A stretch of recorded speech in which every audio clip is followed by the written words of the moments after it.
कहानी की शुरुआत होती है जर्मनी की राजधानी बर्लिन से, जहां राक्षसों का भेजा हुआ आदमी डेविल अपने सलाहकार से बात कर रहा था कि वो दुनिया भर में बुराई कैसे फैला सकते हैं। वो कोई लाल सींगों वाला शैतान नहीं, बल्कि वो भी एक आम आदमी जैसा दिखता था, जिसका मकसद था पूरी दुनिया में बुराई का परचम लहराना। उसकी एक बेटी भी है जिसका नाम है लिलिथ, जो अक्सर अपना पूरा समय अपने पिता को परेशान करने में लगाती थी। एक दिन जब डेविल घर वापस आया तो उसने देखा कि लिलिथ का टीचर कुर्सी से बंधा हुआ था।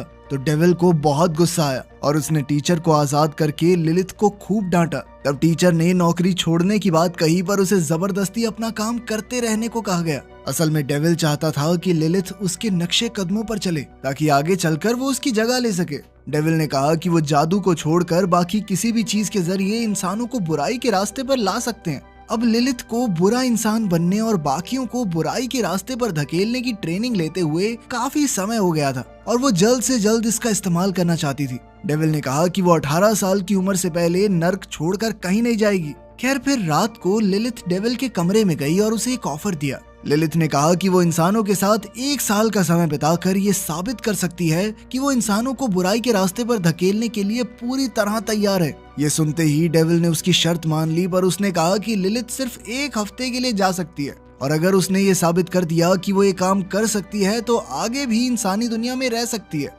आखिरकार डेविल के साथ डील करने के बाद लिलिथ को अगली सुबह एक छोटे शहर के स्कूल में भेजा गया, जहां उसका मकसद था ग्रेटा नाम की एक लड़की को बुराई के रास्ते पर लाना। तब रास्ते में डेविल ने अपनी बेटी को लॉकनर नाम की एक बॉल दी, जो लिलिथ की भावनाओं की बुराई नाप सकती है। डेविल ने कहा कि इसका रंग हमेशा काला होना चाहिए, क्योंकि अगर इसका रंग बदला तो मतलब तुम्हारे दिल में अच्छाई पैदा हो रही है। खैर, जब लिलिथ ग्रेटा के घर पहुंची तो ग्रेटा और उसकी माँ सिबिल ने उसका खुली बाहों से स्वागत किया। असल में लिलिथ 1 हफ्ते के लिए ग्रेटा के घर पर ही रुकने वाली थी। फिर शाम को उन सब ने इकट्ठे बैठकर डिनर किया, जो ग्रेटा के पिता गैब्रियल ने बनाया था। डिनर के बाद जब सब बर्तन धोने जा रहे थे तो लिलिथ ने ग्रेटा से बर्तन मांगे और फिर जानबूझकर बर्तन गिराकर तोड़ दिए।